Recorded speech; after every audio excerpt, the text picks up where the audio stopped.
உடன்படிக்கையில தேவன் பழையவைகளை எல்லாம் ஒழித்து ஒரு புதிய உடன்படிக்கை ஏற்படுத்தினார். இந்த உடன்படிக்கையில் இருக்கிற அத்தனையும் ஆசீர்வாதம். கடந்த நாட்கள்ல உங்க மனதுல, எண்ணத்துல, சிந்தையில எந்த காரியம் அடிக்கடி மனதில் வந்து போனதோ, எதை நீங்க அதிகமாக யோசித்தீர்களோ, எந்த காரியங்களுக்கு உங்க கவனத்தை செலுத்தினீர்களோ, அதில் கவனத்தை செலுத்தாமல் தேவன் உங்களுக்கு என்ன செய்ய வேண்டும் என்று தீர்மானித்து வசனம் சொல்லுகிறாரோ அதில் கவனத்தை செலுத்து. கர்த்தர் என்ன சொல்ல விரும்புகிறாரோ, எதை நமக்கு அறிவிக்க விரும்புகிறாரோ அதை மட்டும் உற்று நோக்கிறீர்கள் என்றால் சகல பகுதியிலையும் கர்த்தர் ஒரு மறுசீரமைப்பை ஏற்படுத்தி கொடுப்பார். கர்த்தருடைய பிள்ளையா இருக்கிறோம் என்றால் கர்த்தர் நமக்கு புதிய தரிசனங்களை கொடுக்க விரும்புகிறார், புதிய வாய்ப்புகளை கொடுக்க விரும்புகிறார், புதிய உயர்வுகளை கொடுக்க விரும்புகிறார். அதான் நமக்கு ஒரு தேவனுடைய சித்தம். கர்த்தர் ஆசீர்வாதத்தை, அபிஷேகத்தை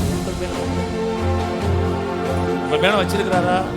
வச்சிருக்கிறாங்கன்னா எது அதெல்லாம் உங்கள் வாழ்க்கையில பேரனா இருக்கிறதோ, விளைச்சல் இல்லாமல் இருக்கிறதோ, மலடா இருக்கிறதோ அத்தனை கர்த்தர் புதிதாக்கி அதை விளைச்சல் தரக்கூடிய ஒரு இடமா மாற்றுவார். கர்த்தர் எல்லாவற்றையும் புதிதாக்க விரும்புகிறார், மாற்ற விரும்புகிறார் என்றால் அந்த விசுவாச அட்மாஸ்பியரை உருவாக்கி கொடுங்க. சந்தோஷமா இருங்க, மகிழ்ச்சியா இருங்க. கர்த்தர் செயல்படுவதற்கான சூழ்நிலை ஏற்படுத்தி கொடுங்க.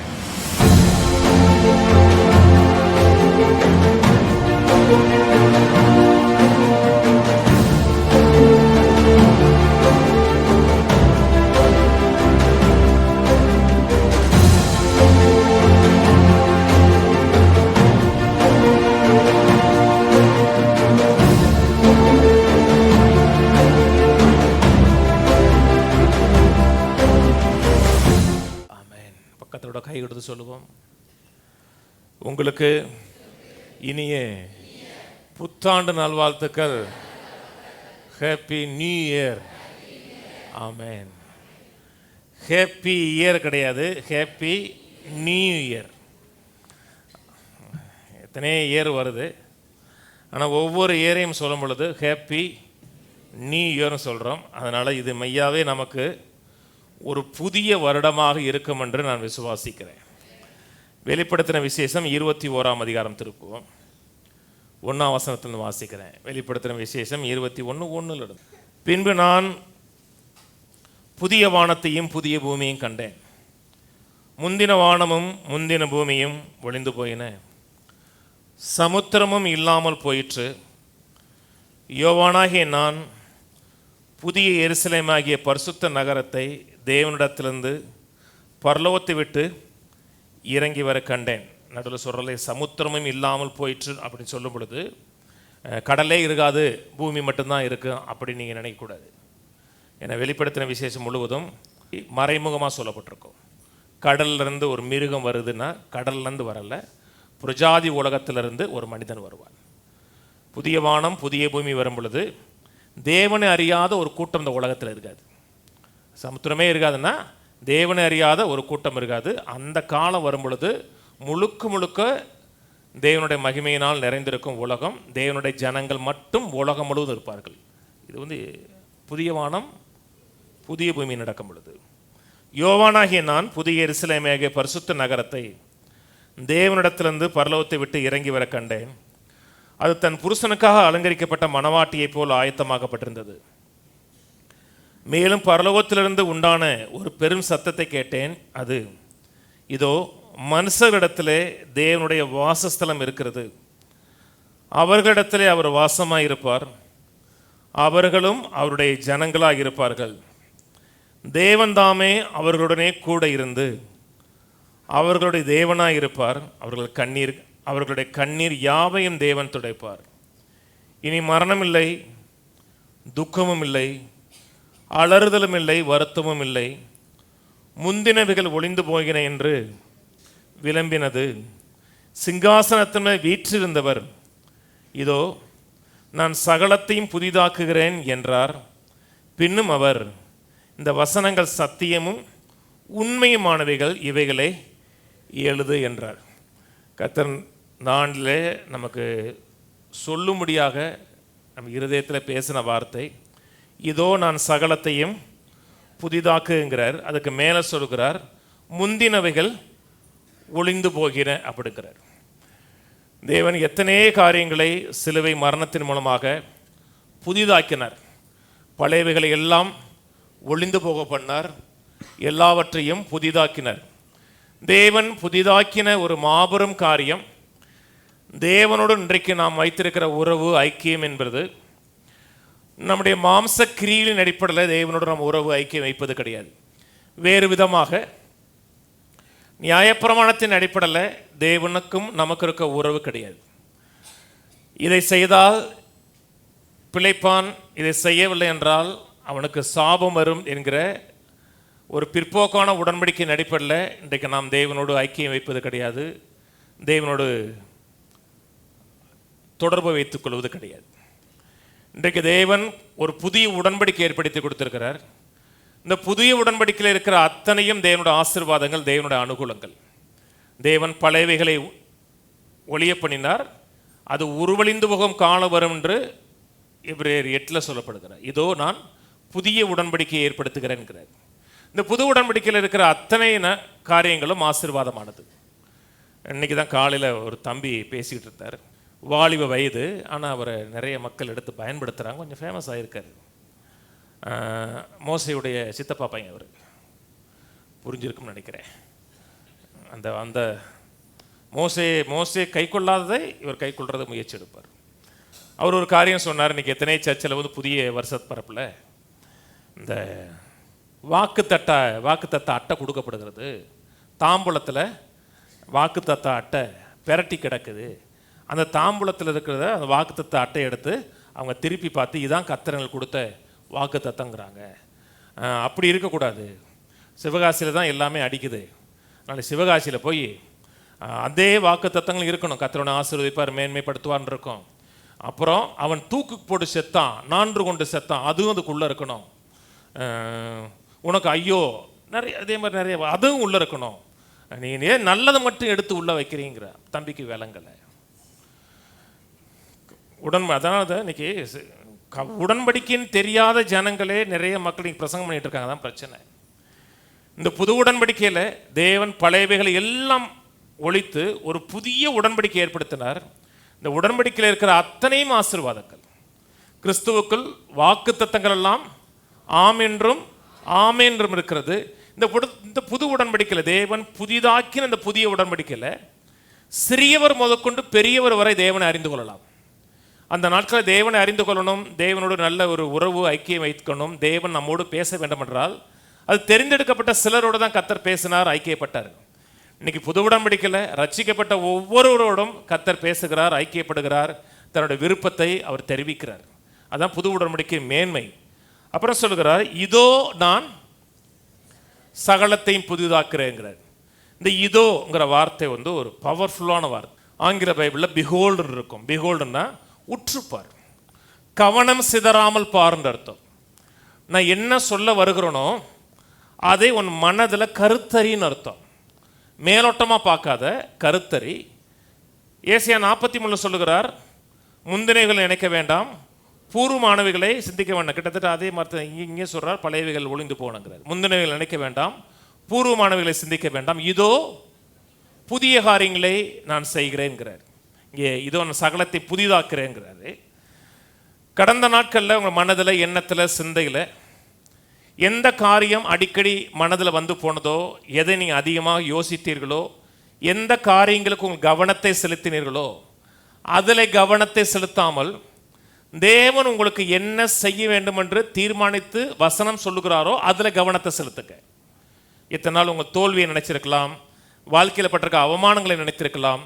அதை சிந்திக்காதீங்க. அதை யோசிக்காமல் கர்த்தர் உங்கள் வாழ்க்கையில் செய்யும்படியாக தீர்மானித்திருக்கிற அவருடைய நினைவுகளை நீங்கள் சிந்திங்க. அதனால தான் உற்றுப்பார்னு அர்த்தம்.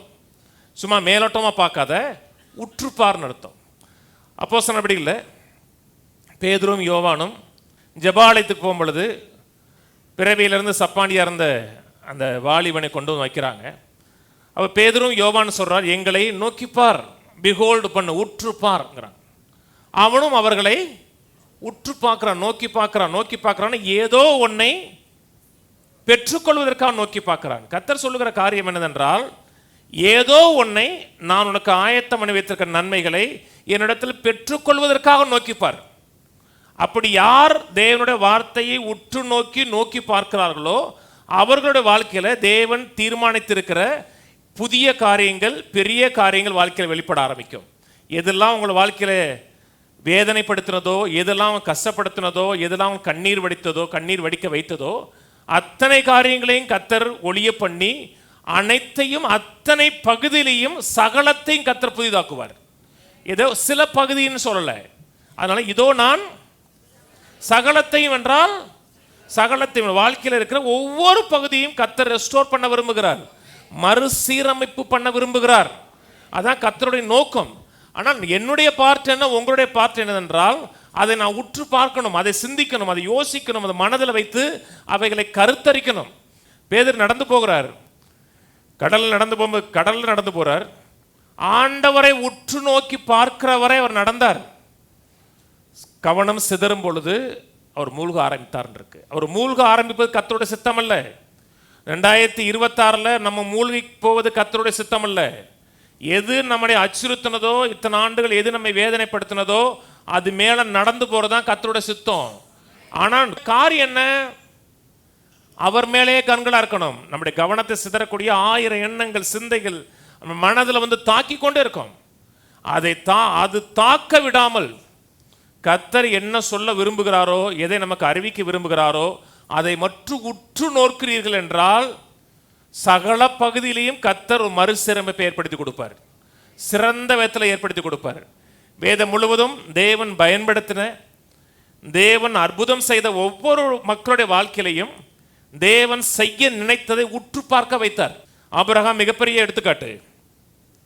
ஆபிரகாமுக்கு 99 வயசு, மனைவிக்கு கிட்டத்தட்ட 89 வயசு, பிள்ளை பெற முடியாத நிலை.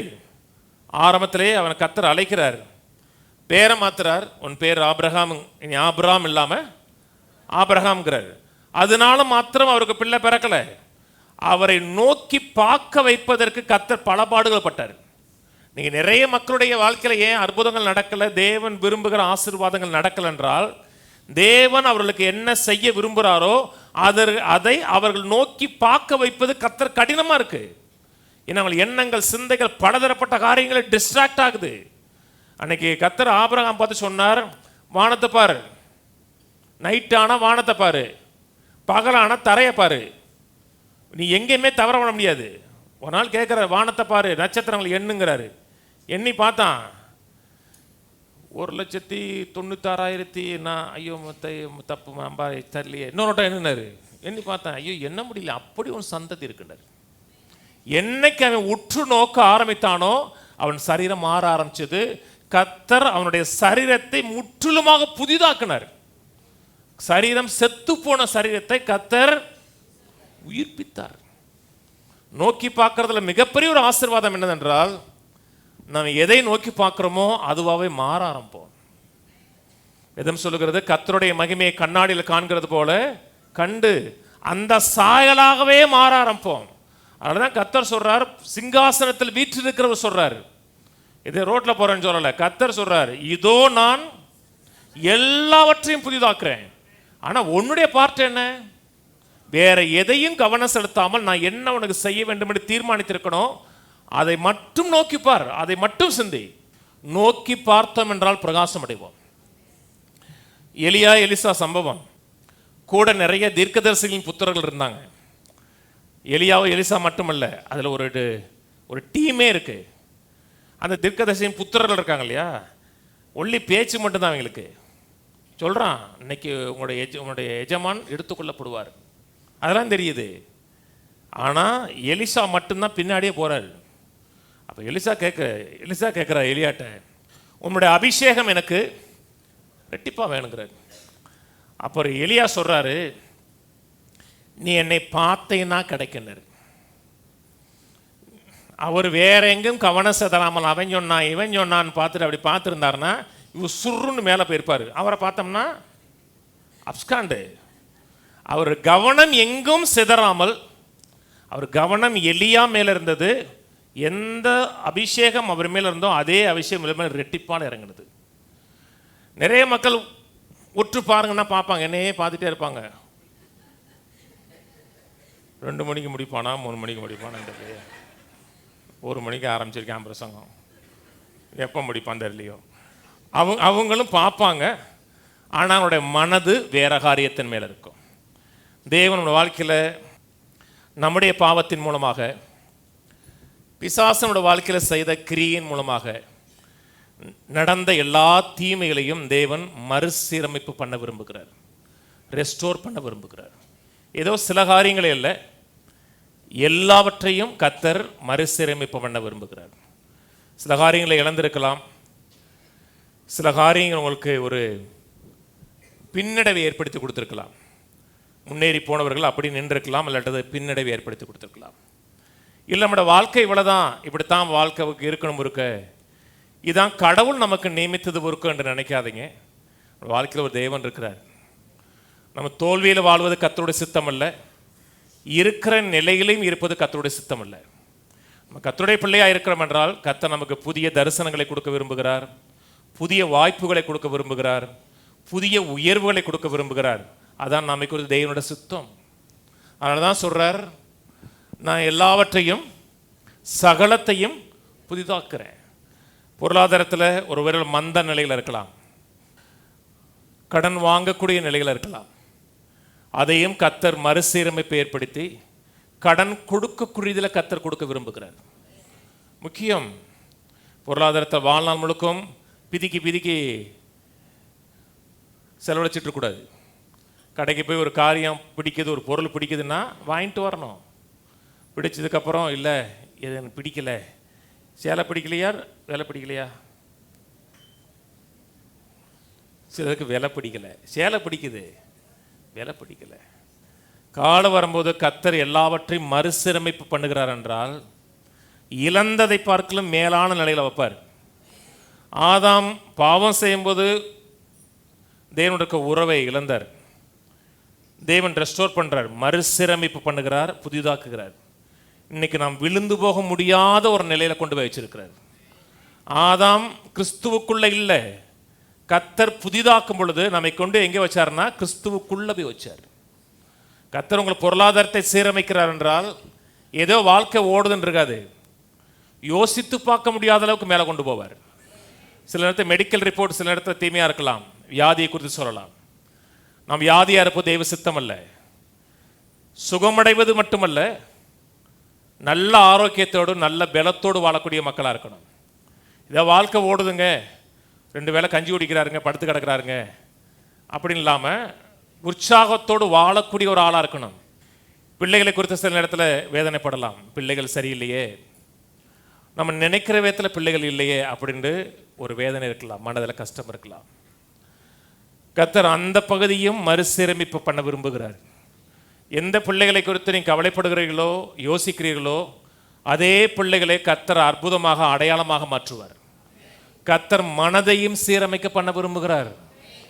மனதில் ஒரு மாற்றம் ஏற்படணும், சமாதானம் உண்டா இருக்கணும், சந்தோஷம் இருக்கணும், அதே நேரத்தில் தைரியமுள்ள மக்களாக இருக்கணும், தேவனை முழு இருதயத்தோடு சார்ந்து கொண்டு வாழக்கூடிய மக்களாக இருக்கணும். எதே வாழ்க்கை ஓடுதுன்னு இல்லாமல் எவ்வளவு பெரிய தோல்வி இருந்தாலும் சரிதான், முற்றிலுமாக தோல்வியடைந்து பிரச்சனை உச்சகட்டத்திலிருந்து இனிமே முன்னேறுவதற்கான வாய்ப்பே இல்லைனா இருந்தால் கூட கர்த்தர் ஒரு காரியத்தை ரெஸ்டோர் பண்ணுகிறார், புதிதாக்குறார் என்றால் அப்படி யூட்டர்ன் எடுத்தது மாதிரி இருக்கும். இந்த சைடு போன ஆட்கள் அப்படியே தம்பி சாட்சி சொன்னார் பார்த்தீங்களா, போன வருஷம் 3000 ரூபா கொடுத்தாங்க, பிள்ளைக்கு ட்ரெஸ் எடுக்கிறவக்கள் இல்லைன்னாரு. அன்னைக்கு சொன்னார், பாச இன்னைக்கு நான் கனவுல இருக்கிறது மாதிரி இருக்குன்னாரு. இன்னைக்கு வாழ்க்கை கனவு நான் கனவுல இருக்கனா நினைவுல இருக்கணான்னு தெரியல, அதான் கர்த்தர் ஏற்படுத்தி கொடுக்கறது. அன்னைக்கு இஸ்ரவேல் ஜனங்கள் சொல்கிறாங்க பார்த்தீங்களா, சிறையிருப்பில் இருக்காங்க, அவங்கள பார்த்து சொல்லுகிறார், முந்தினவை நினைக்க வேண்டாம், பூர்வமானவர்களை சிந்திக்க வேண்டாம், இதோ நான் புதிய காரியங்களை செய்கிறேன். ஒரு சிறையிருப்பிலிருந்து கர்த்தர் வெளியே கொண்டு வருவதற்காக சொல்கிறார். சிறையிருப்பு பல ஆண்டுகளாக சிறையிருப்பில் இருக்கிறார்கள், ஒரு சில ஆண்டுகளில் பல ஆண்டுகள் இருக்காங்க. வெளியே வருவோமா, நம்முடைய வாழ்க்கை இப்படியே முடிஞ்சிருமா? நம்முடைய வாழ்க்கை முடிந்தாலும் நம்முடைய பிள்ளைகளும் அப்படியே பாபிலோனிலேயே சிறையிருப்பிலேயே முடிந்து விடுவார்களா? அப்படி நினைக்கும் பொழுது தான் கர்த்தருடைய வார்த்தை வருது, இதோ நான் ஒரு புதிய காரியத்தை செய்கிறேன். எப்படி உங்களை எகிப்திலிருந்து வெளியே கொண்டு வந்தனோ அதே போல இந்த பாபிலோன் சிறையிருப்பிலிருந்து வெளியே கொண்டு வருவேன். பாபிலோன் சிறையிருப்பிலிருந்து வெளியே கொண்டு வந்து சாதாரண காரியம் கிடையாது. அன்னைக்கு பாபிலோன் சாம்ராஜ்யங்கிறது மிகப்பெரிய ஒரு பவர்ஃபுல்லான சாம்ராஜ்யம். அந்த சாம்ராஜ்யத்திலிருந்து மக்கள் வெளியே வரணுங்கிறதுனா கற்பனை கேட்டாத காரியம், மனதில் சிந்திக்க முடியாத ஒரு காரியம். அவங்கள பார்த்து சொல்லுகிறார், இப்பொழுதும் நான் ஒரு புதிய காரியத்தை செய்வேன், இது வரைக்கும் அனுபவித்தராத ஒரு புதிய விதத்தில் செய்வேன். அவங்க மனதில் நினைக்கலாம், நல்ல வாழ்க்கை இல்லை, நல்ல சாப்பாடு இல்லை, சொந்த வீடு இல்லை, எப்படி கர்த்தர் வெளியே கொண்டு வரான்னு சொல்லும் பொழுது தான் கர்த்தர் சொன்ன பழச நினைக்காத, முந்தின நினைக்க வேண்டாம், பூர்வமானது சிந்திக்க வேண்டாம். கர்த்தரோட வாழ்க்கையில் ஒரு ஜெயத்தை ஏற்படுத்தி கொடுக்கணும். இந்த ஆண்டே கர்த்தர் உங்களுக்கு ஒரு மேன்மையான நிலைக்கு கொண்டு வர வேண்டும் என்றால், கடந்த காலத்தில் உங்கள் வாழ்க்கையில் ஏற்பட்ட தோல்விகள், ஏமாற்றங்கள், மற்றவர்கள் வாழ்க்கையில் ஏற்படுத்தின காயங்கள், அதையே சிந்தித்து கொண்டிருந்தீர்கள் என்றால் நாம் முன்னேறி போவது கடினம். எந்த பிரச்சனை இருந்துச்சோ, எந்த போராட்டம் இருந்துச்சோ, அதுக்குள்ளேயே அப்படியே நாம் மூழ்கி போய்விட்டோம், அப்படியே இம்மர்ஸ் ஆயிட்டோம் என்றால் கர்த்தர் நமக்கு ஏற்படுத்தி வைத்திருக்கிற நன்மைகளை அனுபவிப்பது கஷ்டம். அதுதான் கர்த்தர் சொன்னார், பழச நினைக்காத. இப்போ கர்த்தர் நமக்கு கொடுத்துருக்கிறது வருஷம் இல்லை, கர்த்தர் நமக்கு ஒரு புது வருஷத்தை கொடுத்துருக்கிறார். உங்கள் எண்ணங்கள் புதிதாகட்டும், சிந்தைகள் புதிதாகட்டும். பலதே நினச்சி அங்கே ஏமாந்துட்டோமே, அங்கே விட்டுட்டோமே, அந்த இடத்துல நம்ம சரியாக இன்வெஸ்ட் பண்ணியிருக்கலாமே, அப்படி பழையதை குறித்து, நீங்கள் இழந்ததை குறித்து, அல்லது உங்கள் வாழ்க்கையில் பிசாசு செய்த கிரியைகளை குறித்து யோசிக்காமல் கர்த்தர் என்ன கிரியை செய்ய விரும்புகிறாரோ அதை யோசிங்க. அதுதான் அடிக்கடி சொல்லுவேன், காரில் ட்ராவல் பண்ணும் பொழுது முன்னாடி விண்ட்சீல் இருக்கு, அப்படித்தானே? விண்ட்சீல்னா பெரிய கண்ணாடி இருக்கலங்க, என்ன சீல், பெத்த கண்ணாடி முன்னாடி இருக்கு, முன்னாடி இருக்குது பெரிய கண்ணாடி. அந்த பெரிய கண்ணாடிக்கு மேலே ஒரு குட்டி கண்ணாடி இருக்கும், இதுதானே? கர்த்தர் சொல்றது என்னன்னா, பெரிய கண்ணாடி பார்த்து போ, ஏன்னா நமக்கு வச்சிருக்க காரியம் பெருசு. இந்த சின்ன காரியங்கிறது கடந்த காலத்தில் நடந்தது, அதை விட்டு உன் வாழ்க்கையை முன்னேறி போகணும், வெற்றிகரமாக வாழ வேண்டும் என்றால் கடந்த நாட்களில் ஏற்பட்ட கஷ்டங்கள், தோல்விகள், பண இழப்பு சிந்திக்காதீங்க. யாரும் உங்களை காயப்படுத்திருக்கலாம், சில நேரத்தில் இது சில வார்த்தைகளை பேசி காயப்படுத்திருக்கலாம். பண இழப்பு கூட நமக்கு பெரிய ஒரு வேதனை ஏற்படுத்த, சில வார்த்தைகளை பேசியிருந்தாங்கன்னா அது உங்களை வேதனைப்படுத்தும், கஷ்டப்படுத்தும். நீ அதே யோசிச்சுக்கிட்டு இருக்கீங்கன்னா அந்த அவர்கள் திரும்பி வேதனைப்படுத்துவதற்கு நீங்கள் பிசாசுக்கு இடம் கொடுக்குறீங்கன்னு அர்த்தம். எந்த காரியங்களை வேதனைப்படுத்தினது கலை கவனிச்சுட்டு வாங்க. எந்த காரியங்களை வேதனைப்படுத்தினது, எந்த காரியங்களை துன்பப்படுத்தினது, எந்த காரியங்களை கண்ணீர் ஏற்படுத்தினது, அத்தையும் கர்த்தர் கையில் கொடுங்க. எல்லா சாம்பலையும் கர்த்தர் கையில் கொடுத்தீங்கன்னா கர்த்தர் சாம்பலை சிங்கரமாக மாற்றி கொடுப்பார். இல்லை நான் கொடுக்க மாட்டேன் ஆண்டவரை, நான் தான் சிந்திப்பேன், நான் தான் யோசிப்பேன், ஏன் பிரச்சனை ஏன் கையில்னா கர்த்தர் நம்மளோட வாழ்க்கையில் பெரிய காரியங்களை செய்வதற்கு வாய்ப்புகள் உருளாக போயிடும். கர்த்தர் கையில் கொடுக்குறீங்கன்னா நாம் பலதை நினைப்பதற்கு யோசனையே இல்லாத ஒரு அளவு கொண்டு போவார். சில இடத்த கர்த்தர் உங்களை வாழ வைக்கிறார், வெற்றிகரமாக வாழ வைக்கிறார் என்றால் பலதை குறித்து சிந்திப்பதற்கு உங்களுக்கு வாய்ப்புகள் இல்லாமல் போயிடும். ஏசாயா 43 திருப்புவோம், 19 வாசிக்கிறேன். இதோ நான் புதிய காரியங்களை செய்கிறேன், இப்பொழுதே அது தோன்றும், நீங்கள் அறியீர்களா? நான் வனாந்திரத்தில் வழியும் அவாந்திர வெளிகள் ஆறுகளையும் உண்டாக்குவேன். நான் தெரிந்து கொண்ட என் ஜனத்தின் தாகத்துக்கு வனாந்திரத்தில் தண்ணீர்களையும் அவாந்திர வெளியில் ஆறுகளையும் உண்டாக்குவதனால் காட்டு மிருகங்களும் வலுசற்பங்களும் கோட்டான் குஞ்சுகளும் என்னை கனம் பண்ணும். இந்த ஜனத்தை எனக்கென்று ஏற்படுத்தினேன், இவர்கள் என் துதியை சொல்லுவார்கள். வனாந்திரம், வனாந்திரம்னா பேரன் நிலை, எதுவுமே வளராத நிலை, என்ன முயற்சி எடுத்தாலும் முன்னேற முடியாத ஒரு நிலை தான் வனாந்தர நிலை. கர்த்தர் சொல்றார், அந்த வனாந்தர நிலையில் நான் ஒரு ஆறுகளை உண்டாக்குறேன், தண்ணீர்களை உண்டாக்குறேன். சில நேரத்தில் வாழ்க்கையை பார்த்தீங்கன்னா டோட்டலாக பேரன்னஸ் மாதிரி இருக்கும். எந்த பகுதியிலையும் முன்னேற்றம் இல்லாமல், எதுலையுமே கனி கொடுக்காத ஒரு நிலை மாதிரி இருக்கும், எதை தொட்டாலும் தொடங்காத மாதிரி இருக்கும். அப்படிப்பட்ட மக்களுக்கு பார்த்தா சொல்கிறாரு, நான் வனாந்திரத்தில் தண்ணீர்களையும் அவாந்திர வெளிகளில் ஆறுகளை உண்டாக்குறேன். இது கர்த்தர் செய்கிறது முற்றிலுமாக ஒரு வழக்கத்துக்கு மாறான ஒரு காரியம். கர்த்தர் வனாந்திரமான காரியத்தில் ஒரு கிரியை செய்கிறார், ஒரு காரியத்தை புதிதாக்குறார் என்றால் வழக்கத்துக்கு மாறான ஆசீர்வாதம் இருக்கும். சங்கீதம் சொல்லுகிறது, சங்கீதம் 37:19 அவர்கள் பஞ்சத்திலும் திருப்தியாக இருப்பார்கள் இருக்கு. பஞ்சத்தில் சாப்பிடுவாங்கன்னு சொல்லலை, பஞ்சத்தில் திருப்தியாக இருப்பாங்கன்னா கர்த்தர் அவனை நடத்துகிறான்னு அர்த்தம். இயற்கைக்கு அப்பாற்பட்ட விதத்தில் ஏராளம் தாராளம் இருக்குதுன்னு அர்த்தம். வியாதியில் இருக்கீங்க, கர்த்தர் ஒரு கிரியை செய்கிறார் என்றால் வியாதியிலேருந்து வெளியே வர்றதில்ல, சூப்பர் நேச்சுரல் ஹெல்த்துக்கு போகிறது.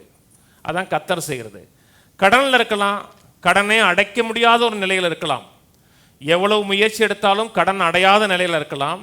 கர்த்தர் தன்னுடைய புதிதாக்கக்கூடிய தன்மையை செயல்படுத்துகிறார் என்றால் கடன் கொடுக்கக்கூடியதில் மாறலாம். அது எப்படி ஆகும்? அது அவர் செய்வேன்னு சொன்னார். நான் சகலத்தையும் புதிதாக்குவேன்னு சொன்னார். இது யாருடைய வேலை? அவருடைய வேலை. தரிசு நிலத்தில் சொல்றார், தரிசு நிலத்தில் வலு சிறப்பங்கள், கோட்டான் குஞ்சுகள் என்னை கனம் பண்ணும், காட்டு மிருகங்கள் இருக்கும், அங்கே ஒரு என்ன சொல்றது மரங்கள் இருக்கும், செடிகள் இருக்கும், எல்லாம் முற்றிலுமாக லாஸான நிலையிலிருந்து ஒரு கெயினான நிலைக்கு போகிறது. அதான் கர்த்தர் ஒரு காரியத்தை ரெஸ்டோர் பண்ணா கம்ப்ளீட் லாஸுங்கன்னா ஒரு கம்ப்ளீட் கெயினான நிலை கொண்டு போகிறதா கர்த்தர் கிரியை செய்யக்கூடிய ஒரு வாழ்க்கை முறை. சில இடத்துல குடும்பத்தில் குடும்ப வாழ்க்கையை சிறப்பாக்குவதற்கு நிறைய முயற்சி எடுத்திருப்போம். குடும்பத்தை சரியாக்குறதுக்கு, பிள்ளைகள் வாழ்க்கை சரியாக்க நிறைய முயற்சி எடுத்தாலும் எந்த பிரயோஜனம் இல்லாமல் இருக்கும். பொருளாதாரத்திலையும் நிறைய முயற்சி எடுத்தாலும் பொருளாதாரத்தில் எந்த முயற்சி இல்லாமல் இருக்கும். சோர்ந்து போக வேண்டாம். கர்த்தர் சொல்றார், நான் வனாந்திரத்தில் தண்ணீர்கள் ஏற்படுத்துகிறவன், அவாந்திர வெளிகளிலே ஆறுகளை ஏற்படுத்துவேன்னா அந்த வறண்ட நிலையிலிருந்து ஒரு மேலான நிலைக்கு போக முடியும். அதுக்கு நீங்கள் அந்த வார்த்தை வரும்போது, ஆண்டவரே நமக்கு நன்றி சொல்கிறேன், என்னுடைய குறைவான நிலையிலிருந்து ஒரு நிறைவான நிலைக்கு நீ கொண்டு போகிறேன்னு நான் விசுவாசிக்கிறேன். அப்படி விசுவாசிங்கன்னா கர்த்தர் உங்கள் வாழ்க்கையில் கிரியை செய்வதற்கான சூழ்நிலைகளை உருவாக்குறீங்கன்னு அர்த்தம். இல்லாட்ட நான் பட்ட கஷ்டம் எவ்வளோ தெரியுமா, நான் பட்ட கண்ணீர் எவ்வளோ தெரியுமா, நான் பட்ட கடன் எவ்வளோ தெரியுமா, இது கடவுளாலேயே முடியாதுன்னு நினச்சிங்கன்னா கர்த்தர் உங்கள் வாழ்க்கையில் கிரியை செய்வதற்கு நீங்கள் தடையை ஏற்படுத்தி கொடுக்குறீங்கன்னு அர்த்தம். இஸ்ரவேல் மக்களை குறித்து பேசுகிறது. அவர் இஸ்ரவேலின் பரிசுத்தரை மட்டுப்படுத்தினார்கள் இருக்கு. கர்த்தர் அற்புதம் செய்ய முடியாத அளவுக்கு அவள் தடைகளை ஏற்படுத்தினார். சொல்லப்பட்ட அந்த 2 வசனத்தில் ஒரு காரியம் எனக்கு ரொம்ப பிடிச்சிருக்கு. இதோ நான் புதிய காரியங்களை செய்கிறேங்கிறாரு. அங்கே இதோ நான் சகலத்தையும் புதிதாக்குறேன். புதிதாக்கலான்னு யோசிக்கிறேன், ஒரு காலத்தில் புதிதாக்குவேன் அப்படி சொல்லலை. புதிதாக ப்ரெசன்ட் டென்ஸை சொல்கிறார். எந்த காரியம் ஒரு வாழ்க்கையில் வேதனைப்படுத்தினதோ, எது தீமை ஏற்படுத்தினதோ, எது உனக்கு கண்ணீர் வடிக்க வைத்ததோ அந்த காரியத்தில் நான் செயல்படுகிறேன். நான் புதிதாக்குறேன்னா என்னுடைய வேலையை நான் ஆரம்பிச்சிட்டேன்னு அர்த்தம். நான் சொன்னது புரியுதுங்களாங்க? அப்புறம் சொல்கிறாரு 19, இதோ நான் புதிய காரியத்தை செய்கிறேன், இப்பொழுதே அது தோன்றும், நீங்கள் அதை அறியீர்களா? இப்பொழுதே இது தோன்றும் இருக்கு இல்லையா, அந்த தோன்றுங்கிற வார்த்தை ஆங்கில பேரில் ஸ்ப்ரிங் ஃபோர்த்துங்கிற வார்த்தை யூஸ் பண்ணுறாங்க. ஸ்ப்ரிங் ஃபோர்த்துனா ஒரு விதை அப்படியே முளைச்சி வெளியே வர்றது. இப்பொழுதே தோன்றும் சொல்கிறார் என்றால் அது வேலை செய்ய ஆரம்பிச்சிச்சுன்னு அர்த்தம். நான் சொன்னது புரியுதுங்களா? சொன்னால் இனிமேல் வேலை செய்யும் கிடையாது, அது வேலை செய்வதற்கான செயல்முறைகள் நடந்துருச்சுன்னு அர்த்தம். ஒரு விதையை உள்ளே வைக்கிறோம், ஒரு சில நாட்கள் கழித்து தான் வெளியே இலைகள் அப்புறம் தான் வருது. ஆனால் அது உள்ளேயே அது செயல்பாட்டை ஆரம்பிச்சிச்சுன்னு அர்த்தம். அதனால தான் அது இப்பொழுதே தோன்றும். சில காரியங்கள் நம்ம பார்ப்பதற்கு எதுவுமே மாறுதல் அடையாத போல் இருக்கலாம். ஒரு வாரமோ 2 வாரம் கழிச்சு இல்லை நமக்கு ஒன்றும் பெருசாக மாறுதல் அடையும் போல தெரியலையேன்னு தெரியலாம். இந்த நேரத்தில் தான் ஃபெய்த் ரொம்ப முக்கியம். கர்த்தர் சகலத்தையும் புதிதாக்குவேன்னு சொன்னார் என்றால் நீங்கள் அதை எதிர்பார்க்க ஆரம்பிக்கணும். என் பொருளாதாரத்தில் கர்த்தர் ஒரு மாற்றத்தை ஏற்படுத்துவார், என் சரீர சுகத்தில் ஒரு மாற்றத்தை ஏற்படுத்தி கொடுத்துக்குவார். அது எப்போ தோன்றும் சொல்கிறாரு? இப்பொழுதே தோன்றும். இப்பொழுதே தோன்றும்னா அதை நான் பார்ப்பதற்கு, அதை வாழ்க்கையில் நான் அனுபவிப்பதற்கு நான் ஆயத்தமாக இருக்கணும். ஆயத்தமாக இருக்கணும்னா நான் ரெடியாக இருக்கணும். அதை நீ அறியீர்களான்னு சொல்லும் பொழுது அதை அங்கீகரிக்க மாட்டாயா, ஏற்றுக்கொள்ள மாட்டாயா, சொந்தம் மாறாட்ட மாட்டாயாங்கிறார். சொல்றது புரியுதுங்களாங்க? கர்த்தர் சில காரியங்களை செய்ய ஆரம்பிக்கிறார் என்றால் இங்கே சொல்கிறாரு, நான் சகலத்தையும் புதிதாக்குறேங்கிறாரு. இதை நான் புதிய காரியத்தை செய்கிறேன்னா அது இதுவரைக்கும் நம்ம அனுபவித்தாத முறையில் இருக்கணும். சில காரியம் நம்ம இதுக்கு முன்னாடி செஞ்சுருக்கலாம், ஒரு பிரச்சனைலேருந்து விடுதலை ஆக்கிருக்கலாம். கர்த்தர் அப்படி தான் உண்டாக்குவார் நினச்சிங்கன்னா அப்படி உண்டாக்க மாட்டார். இஸ்ரேல் மக்கள் எகிப்திலேருந்து வெளியே வந்து சொல்கிறாரு, அங்கே செங்கடலை பிளந்தார். இங்கே நான் தண்ணியை பிளக்க மாட்டேன், தண்ணியை கொண்டு வருவேங்கிறாரு. நான் சொன்னது புரியுதுங்களா? அங்கே தண்ணியை பிளப்பேன்னாரு, இங்கே தண்ணி பிளக்க மாட்டேன், தண்ணியை கொண்டு வருவேன் பாரு. சில காரியங்கள் கர்த்தர் நமக்கு செய்ய நினைக்கும் பொழுது இந்த விதத்தில் செய்வாரா அந்த விதத்தில் செய்வாரா நீங்கள் யோசித்து பார்க்காத முறையில் செய்வார். என்னுடைய பார்ட் என்ன, உங்களுடைய பார்ட் என்ன? கம்ப்ளீட்டாக தேவனை ட்ரஸ்ட் பண்ணணும். ஏதோ ஒரு விதத்தில், நான் அறியாத விதத்தில், புரியாத விதத்தில் கர்த்தர் ஒரு விடுதலை ஏற்படுத்தி கொடுப்பார் என்று கண்கள் முழுவதும் கர்த்தர் மேலே இருக்கணும். எப்படி கர்த்தர் ரெஸ்டோர் பண்ணுவார்? உலகத்தில் ஒரு காரியத்தை மறுசீரமை பண்ணுகிறார் என்றால் அது முன்னாடி எந்த நிலையில் இருந்ததோ அதே நிலைக்கு கொண்டு வருவார்கள். ஒரு ஒரு மொபைல் ரிப்பேர் ஆயிடுச்சு அப்படின்னா ரிப்பேர் பார்க்க கொடுத்தீங்கன்னா முன்னாடி இருந்த மாதிரி கொண்டு வர முடியுமான்னு கேட்டிங்கன்னா கஷ்டம்தான். ஆனால் வேலை செய்கிற அளவுக்கு கொண்டு வந்துடுவான், ரிப்பேர் பண்ணி கொடுத்துருவாங்க. அதை மறுசீரமைப்பு பண்ணி கொடுப்பாங்க. கர்த்தர் ஒரு காரியத்தை ரிப்பேர் பண்ணுறார், அதை மறுசீரமைப்பு பண்ணுகிறார், புதிதாக்குறார் என்றால் முன்னே இருந்ததை பார்க்கலும் மேலான விதத்தில், சிறந்த விதத்தில் கொண்டு வருவார். அந்த அந்த அது அது ஒரு பிரச்சனையை சந்திப்பதற்குன்பாக ஒரு நிலையை பார்க்கலும் அதை பார்க்கலும் மேலான நிலையில், உயர்ந்த நிலையில் கொடுப்பார். கவனிக்கிறீங்க? இங்கே ஒவ்வொருவரை பார்த்து சொல்லுகிறேன், நீங்கள் எந்த நிலையில் கீழே வந்தாலும் சரிதான், எந்த பிரச்சனை கீழே வந்தாலும் சரிதான், கர்த்தர் உங்கள் வாழ்க்கையை சகலத்தையும் புதிதாக்குன்னு சொல்லும் பொழுது ஏற்கனவே இருந்த நிலையை பார்க்கலும் மேலான உயர்ந்த நிலையில் கொண்டு வைப்பார். அது விசுவாசிங்க. அப்படி இருந்தால் நல்லா இருக்குமே, அதை காட்டிலும் மேலான விதத்தில், சிறந்த விதத்தில் கர்த்தர் செய்வார். அதான் கர்த்தருடைய நோக்கம், அதுதான் கர்த்தருடைய சித்தம். யோபுடைய வாழ்க்கையில் பிசாசு எல்லாவற்றையும் திருடுகிறான். பணம் போச்சு, சொத்து போச்சு, எல்லாமே போச்சு. கர்த்தர் ரெஸ்டோர் பண்ணுகிறார். யோபு திருப்புவோம். தேவன் ஒரு காரியத்தை மறுசீரமை பண்ணுகிறார், சிறப்பாக்குறார் என்றால் அது ஒரிஜினல் நிலையை பார்க்கலும் சிறந்த இடத்துல மேலான நிலைகள் இருக்கும். யோபு 42, யோபு 42:10. யோபு தன் சிநேகிதற்காக வேண்டுதல் செய்யும் பொழுது கர்த்தர் அவன் சிறையிருப்பை மாற்றினார். யோபுக்கு முன்னிருந்த எல்லாவற்றையும் பார்க்கலும் இரட்டத்தனையாய கர்த்தர் அவனுக்கு அருளினார். யோபுடைய முன் நிலைமையை பார்க்கலும் அவருடைய கர்த்தர் மறுசீரமைப்பு பண்ணின நிலைங்கிறது மேலான நிலை. 12ஆம் வசனம் சொல்லுகிறது, கர்த்தர் யோபின் முன்னிலைமையை பார்க்கலும் அவன் பின்னிலைமையை ஆசீர்வதிச்சார். அவன் இழந்ததை பார்க்கலும் 2 மடங்கு கர்த்தர் சிறப்பாக்கி கொடுத்தார். அதில் 10ஆம் வசனம் திரும்பி வாசிக்கிறேன். யோபு தன் சிநேகிதற்காக வேண்டுதல் செய்த போது கர்த்தர் அவன் சிறையிருப்பை மாற்றினார். யோபு அவருடைய நண்பர்களுக்காக ஜெபம் பண்ணினார் என்றால் அவர் நண்பர்களை மன்னிச்சார்னு அர்த்தம். அவன் வாழ்க்கையில் சில ரெஸ்டரேஷன் நடக்கணும், கர்த்தர் எல்லாவற்றையும் மறுசீரமைப்பு பண்ணி கொடுக்கணும் என்றால் சில ஆட்களை நீங்கள் மன்னிச்சாகணும். நான் மன்னிக்க மாட்டேன், நான் மனதில் கசப்பாக தான் வச்சுருப்பேன் அப்படின்னா கர்த்தர் உங்கள் அந்த பகுதியில் செயல்படுவதற்கு நீங்கள் இடம் கொடுக்கவில்லைன்னு அர்த்தம். இல்லைங்க நான் பட்ட கஷ்டம், நீங்கள் என்ன கஷ்டம் தான் சரி, என்ன வேதனை தான் சரிதான், கர்த்தர் செயல்பட வேண்டும் அப்படி என்றால் நீங்கள் மனதார மன்னிச்சு ஆகணும். வேதம் சொல்லுகிறது, வைராக்கியம் விரோதமும் எங்கே உண்டோ அங்கே எல்லா வித கெட்ட காரியம் நடக்குன்னு இருக்கு. யோபுடைய 3 நண்பர்கள் அவனை படித்து பாருங்க, அவனை பாடா படுத்திட்டாங்க. அவங்க பேசின பேச்செல்லாம் அவங்களோட பேசினீங்க வச்சுங்களேன், நீங்கள் 10 வருஷம் சாப்பிட மாட்டீங்க, அப்படி பேசினாங்க அவங்க. அவங்களுக்கு கர்த்தர் ஜெபம் பண்ண சொன்னார். கர்த்தர் உங்கள் வாழ்க்கையில் மறுசீரமைப்பை ஏற்படுத்தி கொடுக்கணும், கர்த்தர் ஒரு அற்புதத்தை செய்ய வேண்டும் என்றால் யார் உங்களை காயப்படுத்தினாங்களோ வேதனைப்படுத்தினாங்களோ அவர்களை இங்கே மனசார மன்னிக்கணும். யோபு வாழ்க்கையில் நடந்த எந்த ஒரு காரியத்துக்கும் தேவன் காரணம் கிடையாது. யோபு வாழ்க்கையில் நடந்த அத்தனைக்கும் பிசாசு காரணம்.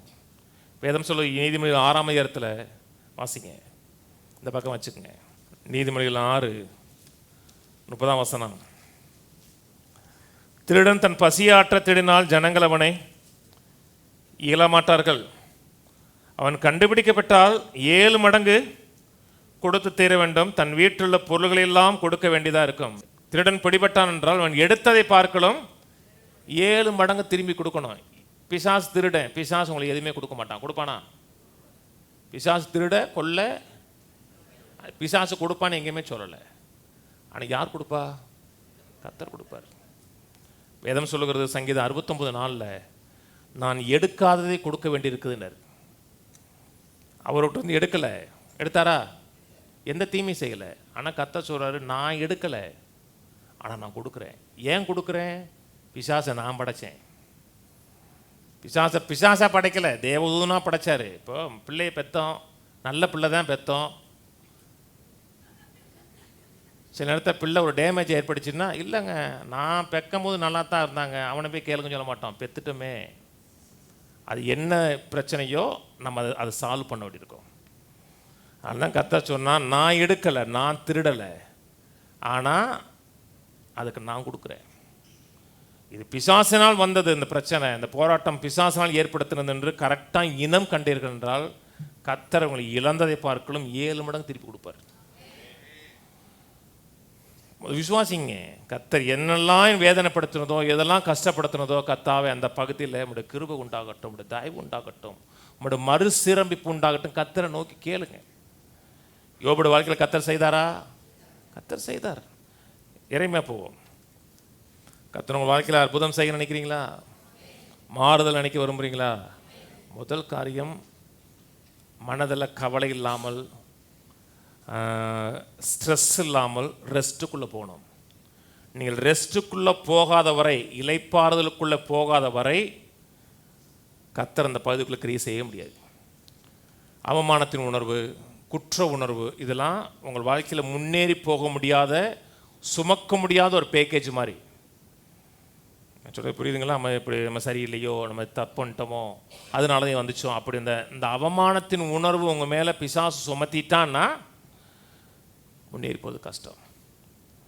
எரேமியா 30 போவோம். அதனால தான் அநேக நேரத்தில் பிசாசு அவமானத்தையும் நிந்தையும் நம்முடைய மனதில் வைக்கிறான். எரேமியா 30:17 அவர் உன்னை விசாரிப்பற்ற சீயோன் என்று சொல்லி உனக்கு தள்ளுண்டவள் என்று பெயரிட்டபடியால் நான் உனக்கு ஆரோக்கியம் வரப்பண்ணி ஒரு காயங்களை ஆற்றுவேன் என்று கர்த்தர் சொல்லுகிறார். உனக்கு ஆரோக்கியம் வரப்பண்ணின்னு இருக்கு. ஆங்கில பைபிளில் ஐ வில் ரெஸ்டோர் யுவர் ஹெல்த்ன்னு இருக்கு. நானுடைய சுகத்தை ரெஸ்டோர் பண்ண விரும்புகிறேன். உங்கள் வாழ்க்கையில் சில காரியம் மறுசீரமைப்பு பண்ணப்பட வேண்டும். தேவன் அந்த தன்னுடைய கரங்களினாலே அது மறுசீரமைப்பு பண்ண வேண்டும். அது புதிதாக்கணும். புதிதாக்க வேணுமா? நிறைய காரியங்களை என்னுடைய வாழ்க்கையில் உங்கள் வாழ்க்கையில் செய்யணும். நம்முடைய ஜெப வாழ்க்கையில் ஒரு புதிதாக்கல் நடக்கணும். அந்த நாட்கள் நான் அப்படி ஜெபிப்பேன், இந்த நாட்களில் இந்த ஆண்டில் ஆரம்பம். நம்முடைய ஜெப வாழ்க்கையில் ஒரு புதிதாக்கல் நடக்கப்பட வேண்டும். நம்முடைய விசுவாச வாழ்க்கையில் ஒரு புதிதாக்கல் நடக்கப்பட வேண்டும். நம்முடைய பொருளாதாரத்தில் நடக்க வேண்டும். நம்முடைய மனதில் நடக்க வேண்டும். எல்லா பகுதியிலையும் ஒரு புதிதாக்கல் நடக்க வேண்டும். என் கர்த்தர் சொல்லுகிறார், உன்னுடைய சரீர சுகம்னு வரும் பொழுதும் அதிலையும் நான் ரெஸ்டோர் பண்ணுவேன், புதிதாக்குவேங்கிறார். சகலத்தையும் சொன்னால் நல்லா கவனிங்க. ஒரு பகுதியில், எல்லா பகுதியும், குறிப்பாக சரீர பலவீனம் வரும் பொழுது கர்த்தர் அதை சுகமாக்க விரும்புகிறார். நாம் சுகமாக இருப்பது, வியாதியிலிருந்து வெளியே வருவது கர்த்தருடைய சித்தம். இன்னைக்கு நான் உயிரோடு இருக்கேன்னா கர்த்தருடைய கிருபை. தெரியுமா? ஒரு நாள் டாக்டர் வந்து சொன்னால் இது நடந்துச்சுன்னா சாப்டர் முடிஞ்சிருந்தார். நான்ட்ட முடியலை. நான் கர்த்தர் சொன்னார், கர்த்தர் வார்த்தை கொடுத்தார். இங்கே சொல்கிறார், ஐ வில் ரெஸ்டோர் யுவர் ஹெல்த்னா கர்த்தர் ரெஸ்டோர் பண்ணுவார். எதெல்லாம் நாம் இழந்தோமோ அத்தனை காரியங்களையும் கர்த்தர் ரெஸ்டோர் பண்ணுவார். ஏன் ரெஸ்டோர் பண்ணுறேன்னு சொல்கிறாரு? உன்னை தள்ளுண்டவள் என்று சொல்லிட்டாங்க. தள்ளுண்டவனா அந்த காயத்தையும் நான் ரெஸ்டோர் பண்ணுவேன்.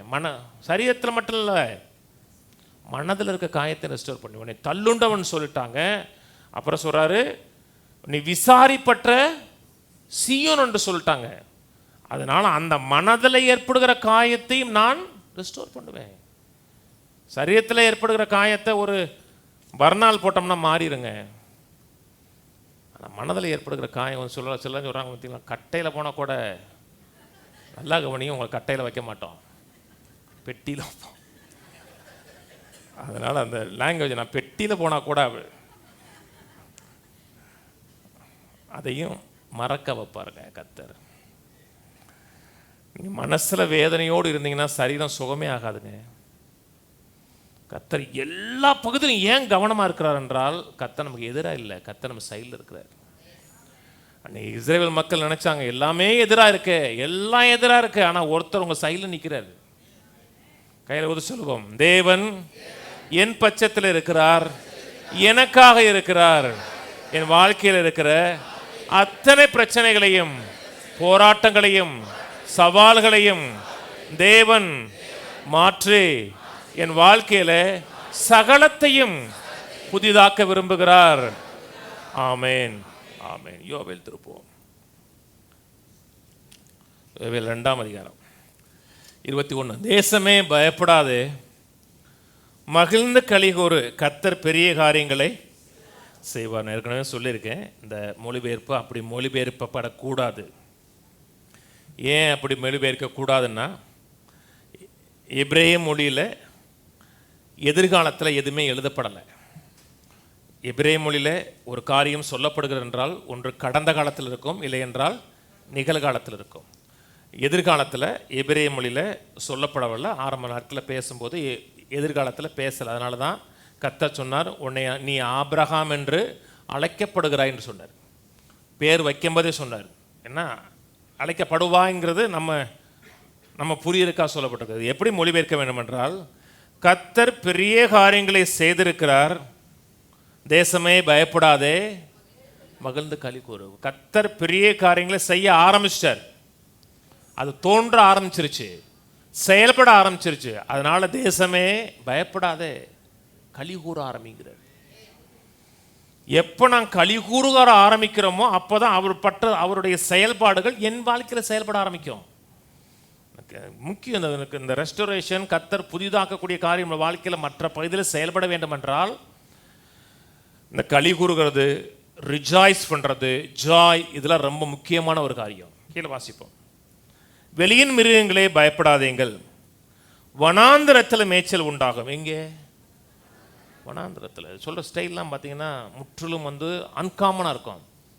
காட்டில் மேய்ச்சல் உண்டாகும் அப்படின்னா புரிந்து கொள்ளக்கூடியது. வனாந்திரத்தில் பயிரே இல்லாத இடத்துல என்னதான் விதைச்சாலும் தண்ணி பாய்ச்சினாலும் ஒன்றுமே முளைக்காத இடத்துல மேய்ச்சல் உண்டாகுங்கிறார். சில பகுதியில் நீங்கள் என்ன தான் செஞ்சாலும் ஒன்றும் நடக்காதுங்க. எங்கள் ஊரில் வேலிக்கருள் நல்லா விளையும். நான் பிறந்த ஊர் ராம்நாத் டிஸ்ட்ரிக்ட் சாயல்குடி, வளர்ந்தது தான் மதுரை. அந்த ஊருக்காரங்களுக்கு எனக்கு தெரியாது, யாருமே தெரியாது. நான் பிறந்தது மட்டும்தான். எங்கள் அப்பா அம்மா இங்கே நான் மதுரையில் தான் படித்து வளர்ந்தேன். என்னோட சொல்லியிருக்கேன், எங்கள் வீட்டில் 2 தென்னங்கண்டு நடணும்னு ரொம்ப ஆசை. எல்லா இடத்துலையும் வாங்கும்போது நம்ம இடம் இருக்குது, தென்னங்கண்டு ஒரு தடவை கேரளாவிலேருந்து 2 கண்டு சொன்னேன். அப்புறம் இந்த சைடு கொடைக்கானல் பக்கத்தில் 2 கண்டு சொன்னேன். அது வச்சு என்ன தான் வச்சா கூட அது கொஞ்ச நாளைக்கு வெந்து போச்சு. ஏன் வெந்து போச்சுன்னா, அது வனாந்தரத்துக்கு போட்டி போடுது இந்த லேண்டு, வெக்க ஏரியா. இங்கே கர்த்தர் அப்படிப்பட்ட இடத்துல சொல்கிறார், வனாந்தரத்தில் மேய்ச்சல் உண்டாகும், விருட்சங்கள் காய்களை காய்க்கும், அத்திமரமும் திராட்சை செடியும் பலனை தரும். சீயன் குமாரரே, உங்கள் தேவனாய கர்த்தருக்குள் மகிழ்ந்து களி கூறுங்கள், அவர் தக்கபடி உங்களுக்கு முன்மாறி கொடுத்து உங்களுக்கு முன்மாறியும் பின்மாறியும் ஏற்கனவே வரிசைக்கு பண்ணுவார். கர்த்தர் ஏன் அப்படி இந்த விளைச்சல் ஏற்படும்னா, கர்த்தருடைய ஆசீர்வாதம், கர்த்தருடைய அபிஷேகம். கர்த்தருடைய ஆசீர்வாதத்தையும் அபிஷேகத்தையும் ஒரு இடத்தின் மேலே வைக்கல, கர்த்தர் ஆசீர்வாதத்தையும் அபிஷேகத்தையும் உங்கள் மேலே வைக்கிறார். உங்கள் மேலே வச்சிருக்கிறாருன்னா எது அதெல்லாம் உங்கள் வாழ்க்கையில் பேரனாக இருக்கிறதோ, விளைச்சல் இல்லாமல் இருக்கிறதோ, மலடாக இருக்கிறதோ, அத்தனை கர்த்தர் புதிதாக்கி அது விளைச்சல் தரக்கூடிய ஒரு இடமா மாற்றுவார். விசுவாசிங்க. குறிப்பாக குழந்தை பிறகு விசுவாசிங்க. டாக்டர் முடியாதுன்ட்டாங்க இல்லை, அங்கே பிள்ளைகள் பிறக்கும், அங்கே குழந்தைகளோட சத்தம் கேட்கும், அது விசுவாசிங்க. டாக்டர் அவருடைய அறிவு, இது டாக்டரை படைச்சவர் சொல்ற வார்த்தை. சகலத்தையும் நான் கீழே 24. களங்கள் தானியத்தினால் நிரம்பும், ஆலைகளில் திராட்சை ரசம் எண்ணெயும். களங்கள் தானியத்தினால் இருக்குன்னு சொல்லலை, நிரம்பும். திராட்சை ரசம் எண்ணெயும். அதான் கர்த்தர் எப்பப்பெல்லாம் ஒரு காரியத்தில் கையை வைக்கிறாரோ அதில் ஓவர்ஃப்ளோ இருக்கும். இதே பரவாயில்லைங்க, ஓவர்ஃப்ளோ மிச்சம் எடுக்கணும். ஒரு காரியத்தை செஞ்சு முடிச்சதுக்கப்புறம் இன்னும் கையில் இருக்குங்க, உங்களுக்கு வேணுமா அப்படி கேட்கணும். நான் 3 பேர் ஆமேன்னு சொன்னீங்க, கர்த்தர் உங்களை அடுத்த வருஷம் சாட்சி சொல்ல வைப்பார். தூங்குனவங்க அதை நீங்கள் கேட்பீங்க. 25, நான் உங்களிடத்தில் அனுப்பின என் பெரிய சேனையாகிய வெட்டி கிளிகளும் பச்சை கிளிகளும் முசுக்கொட்டை பூச்சிகளும் பச்சை புழுக்களும் பச்சித்த வருஷங்களின் விளைவை உங்களுக்கு திரும்ப. இப்போ இங்கே சொல்கிறார், நான் சில வருடங்களை இழந்திருக்கீங்க. வருஷம் சொல்ல, பல வருடங்கள், எத்தனையோ ஆண்டுகள் வாழ்க்கையில் லாஸ் ஆகி போயிருக்கலாம், வீணாகி போயிருக்கலாம். கர்த்தர் அதையும் மனசில் வச்சு சொல்கிறாரு, ஐ வில் ரெஸ்டோர் த இயர்ஸுங்கிறாரு. வருடங்களை ரெஸ்டோர் பண்ணுவேங்கிறாரு. கர்த்தரால் முடியுமா? முடியும். எத்தனை வருடங்களை வீணாக்கி இருக்கலாம், அத்தனை வருடத்தையும் கர்த்தர் எதை வீணாக்கணுமோ அதையும் மனசை நான் வச்சுருக்கேன். நீ வருடங்களை வீணாக்கணுன்னு மனசில் வச்சுருக்கேன், அதையும் நான் ரெஸ்டோர் பண்ணுவேன். நீங்கள் சம்பூர்ணமாய் சாப்பிட்டு திருப்தி அடைந்து உங்களை அதிசயமாய் நடத்தி வந்த உங்கள் தேவனாய கர்த்தருடைய நாமத்தை துதிப்பீர்கள். என் ஜனங்கள் ஒருபோதும் வெட்கப்படுவதில்லை. நான் இஸ்ரவேலின் நடுவில் இருக்கிறவர் என்றும் நானே உங்கள் தேவனாய கர்த்தர் வேறு ஒருவரும் இல்லை என்றும் அறிந்து கொள்வீர்கள். என் ஜனங்கள் ஒருபோதும் வெட்கப்படுவதில்லை. கையிலுவது சொல்லுவான், நான் கர்த்தருடைய ஜனம், என் தேவன் என் வாழ்க்கையின் ஒவ்வொரு பகுதியிலையும் தேவனாயிருந்து என்னுடைய எல்லா வெட்கத்திலிருந்தும் அவமானத்திலிருந்தும் என்னை வெளியே கொண்டு வருகிறார். ஆமென். இங்கே சொல்றாரு, பச்சை புழுக்களும் பச்சித்த வருஷங்களை விளைவை உங்களுக்கு திரும்பி அளிப்பேன். ஆங்கிலத்தில் நல்லா இருக்கும், ஐ வில் ரெஸ்டோருங்கிறார். நான் கமிட் பண்ணுறேங்கிறார். ஐ வில் ரெஸ்டோர்னா கட்டாயம் நான் கமிட் பண்ணுறேன். அதை கமிட் பண்ணி எதெல்லாம் இழந்தையோ அந்த பகுதியிலேயே நான் கட்டாயம் செய்வேன், கமிட் பண்ணுறேங்கிறார். யாராச்சும் உங்களுக்கு கமிட் பண்ணியிருக்காங்க? எங்க இப்போ நான் சொல்கிறேன் வச்சுக்கோங்க, நான் கமிட் பண்ணால் கட்டாயம் செஞ்சிருவேன். கமிட் பண்ணால் செஞ்சிருவேன். காலைல வீட்டுக்கு வாங்குங்க, ஒரு 10,000 தரேன்னா சொன்னேன்னா இப்படி மொத்தமாக சொல்லலை, யாரோ ஒரு பேரை சொல்லி இதை காலைல 10,000 வீட்டுக்கு வாங்க 10,000 தரேன்னா நீங்கள் வர்றதுக்கு முன்னாடி நான் ரெடியாக வச்சுருப்பேன். ஏன்னா என்னுடைய வார்த்தையை நான் காப்பாற்றுறேங்கிறது ரொம்ப கவனமாக இருப்பேன். நீங்கள் தேவன் சொல்கிறார், ஐ வில் ரெஸ்டோர்ங்கிறார். கமிட் பண்ணுறார். கமிட் பண்ணுறாருன்னா அதுக்கு மேலே ஒரு கமிட்மெண்ட்டே தேவையில்லைங்க. நான் வருஷத்தை மீட்டு தருவேன். அப்புறம் சொல்கிறா, என் ஜனங்கள் ஒருபோதும், நீங்கள் அவருடைய ஜனமா, எந்த ஒரு காரியமும் உங்களை வெட்கப்படுத்த கர்த்தர் விட மாட்டாருங்க. நீங்கள் வெட்கப்பட்டு அவமானப்பட்டு தலை குனிஞ்சு நடக்கிறத கர்த்தர் விரும்புறதே கிடையாது. தலை நிமிர்ந்து நடக்கணும், சந்தோஷமாக இருக்கணும், மகிழ்ச்சியாக இருக்கணும். அதை தான் கர்த்தர் விரும்புகிறார். உங்கள் பிள்ளைகள் அடிக்க தலை குனிஞ்சு நடந்தால் விரும்புங்க. நான் பலமுறை சொல்லியிருக்கேன், நான் பிறந்தது பக்கம் இந்த குடும்பம், தேவனை முற்றிலும் அறியாத ஒரு குடும்பம். நான் டிகிரி படித்து மதுரைக்கு பக்கத்தில் சோளம் வந்தாங்கல்ல, இதுக்கு விவேகானந்த கல்லூரி தெரியும் நினைக்கிறேன், சாமியார் காலேஜுமாங்க. ஏன் அங்கே போய் படித்தோம்னா, அங்கே எங்கள் சித்தப்பா சாமியார். சித்தப்பா சாமியார்னா பெரிய சாமியார், சங்கரானந்த சுவாமி. அப்போ மடத்தில் எங்களுக்கு ஒரு மதிப்பு இப்போவும் உண்டு. அப்படின்னா எங்கள் சொந்தக்காரங்களுக்கு கொண்டு நான் போகிற கிடையாது, அவர் இருக்கிற காலம் வரை எங்களுக்கு தனி மதிப்பு இருக்கும். அப்போ மடத்துக்கு போகும்போது அங்கே மடத்தில் ஒவ்வொரு சாமியாருக்கும் ஒரு டிபார்ட்மெண்ட் இருக்கும். எஜுகேஷன் சாமியார், அக்ரிகல்ச்சர் சாமியார், சாமியார் தான் ஆனால் மினிஸ்டர் மாதிரி இருப்பார். அப்போ அந்த எஜுகேஷன் சாமியார் காலில் எல்லோரும் விழுகிறாங்க. சீட்டு வாங்கினோம், நாங்கள் தெரிஞ்சவங்கனால உள்ளே போகிறோம். எல்லோரும் விழுந்தோடனே நான் விழ போனோம், எங்கள் அப்பா கையை பிடிச்சார், விழாதார். விழாமல் அவர் விழுந்தாருங்க. ஏன்னு கேட்டேன், என் மகன் ஒரு மனுஷன் காலில் விழக்கூடாதுன்றார். அவர் எல்லாரும் சாமியாரை பார்த்தாங்க, எங்கள் அப்பா பார்க்கல, மனுஷனாக தான் பார்ப்பார். எங்கள் அப்பா கொஞ்சம் அறிவாளி. சாமி எங்கள் சித்தப்பாவே சாமி சொல்ல மாட்டார். அவன் என்னடா பெரிய சாமியும் பாருவார். என் மகன் வந்து ஒரு மனுஷங்கால விழக்கூடாதுன்னு அவருக்கே அவமானப்படக்கிறோம் நினைக்கிறேன்னா உங்களுக்காக உயிரை கொடுத்தவருங்க. அதனால தான் சொல்கிறார், என் ஜனங்கள் ஒருபோதும் வெக்கப்படக்கூடாதுன்னாரு. சில பகுதியில் தோல்வி ஏற்படும், சில கஷ்டம் ஏற்படும் பொழுது உங்களுடைய இருதயம் வேதனைப்படுவதில்லை, பெற்றவங்க இருதயம் வேதனைப்படும். அதனால தான் கர்த்தர் சொல்கிறார், எந்தெந்த பகுதியில் வேதனைப்பட்டையோ எந்தெந்த பகுதியில் தோல்வி அடைஞ்சியோ அத்தனை பகுதியிலும் ரெஸ்டோர் பண்ணுறேன். விசுவாசிக்கிறீங்க? வாசிப்போம் சங்கீதம் 51:12. உமது இரட்சண்யத்தின் சந்தோஷத்தை திரும்பவும் எனக்கு தந்து உற்சாகமான ஆவியை என்னை தாங்கும்படி செய்யும். உற்சாகமான ஆவியும் இரட்சண்யத்தின் சந்தோஷத்தை எனக்கு திரும்ப தந்துருக்கு. ஆங்கில பைபிள்ல இரட்சண்யத்தின் சந்தோஷத்தை எனக்கு ரெஸ்டோர் பண்ணின்னு இருக்கு. ரட்சிக்கப்பட்டீங்க இல்லையா? பிசாசின் பிடியிலிருந்து, நரகத்தின் பிடியிலிருந்து வெளியே வந்தீங்க. ரட்சிக்கப்பட்ட நாளில் உங்களுக்கு சந்தோஷம் இருந்துச்சா? ரட்சிக்கப்பட்டவங்களுக்கு தெரியும். 4 பேருக்கு ஆண்டவரை பற்றி மாஞ்சி சொல்லுவோம். நம்மளால் இருக்கவே முடியாது. நான்லாம் வேலை பார்த்த இடத்துல எனக்கு என்கொயரி வச்சாங்க. எல்லார்ட்டையும் காஸ்பல் சொன்னேன். நான் ஸ்டாஃபு லேபர் ரூம்குள்ளே ஸ்டாஃப் போகக்கூடாது. நான் லஞ்சு நேரத்தில் லேபர் ரூமில் உட்காந்துருப்பேன். ஏன் உட்காந்துருப்பேன்? காஸ்பல் சொல்லி அவங்களுக்குள்ளே உட்காந்து. இப்போலாம் நான் எங்கே போனாலும் காஸ்பல் சொல்லுவாங்க. எங்கே போனாலும் அன்றைக்கெல்லாம் அந்த மதுரைக்கு போயிட்டு வரும்போது ஒருத்தன் தனியாக உட்காந்துருந்தான். என்னையான்னு கேட்டேன். அவன் சொல்கிறான், நான் வந்து 3வது பாலுன்னா. அவனுக்கும் காஸ்பல் சொல்லிட்டு வந்தேன். 2 நிமிஷம்தான். அவரை பார்த்த ஒரு இடத்துல இறங்கினேன். நான் என்னாலும் காஸ்பல் சொல்லாமல் இருக்க முடியாது. அப்போ ரட்சிக்கப்பட்ட எல்லாம் பாஞ்சு சொல்லுவோம் தெரியுமா? மாஞ்சு சொல்லுவோம். ஏன்? உங்களுக்குள்ள ஒரு சந்தோஷம் இருந்துச்சு. இப்போ சொல்கிறது கிடையாது. ஏன்னா அந்த சந்தோஷம் போயிடுச்சு.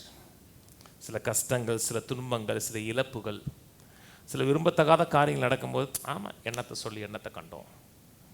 இங்கே கர்த்தர் சொல்கிறார், அந்த ரட்சணிப்பின் சந்தோஷம் ஆரம்பத்தில் இருந்துச்சு பார்த்தீங்களா, அதை திரும்பி ரெஸ்டோர் பண்ணி தாருங்கிறார்.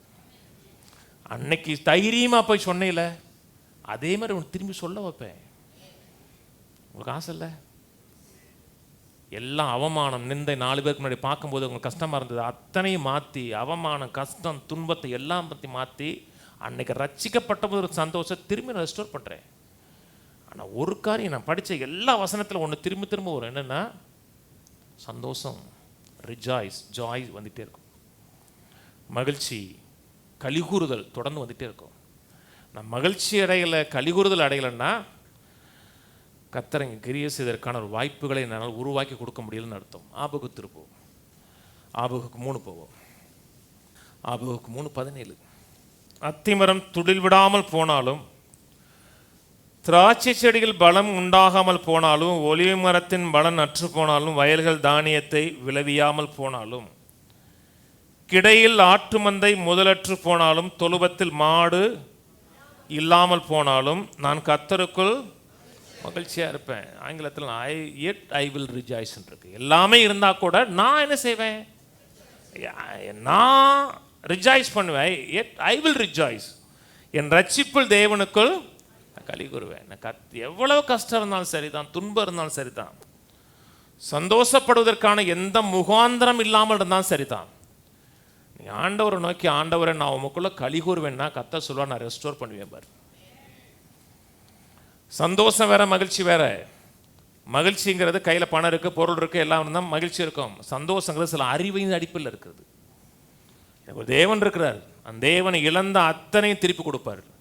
நான் என்னென்ன இழந்தோனோ, என்னுடைய தவறுனாலையோ பிசாசுடைய கிரியினால என்னென்ன இழந்தோனோ அத்தனையும் கர்த்தர் திரும்பி தருவான அறிவு இருந்துச்சுன்னா அந்த அறிவு உங்களை சந்தோஷமாக மாற்றும்.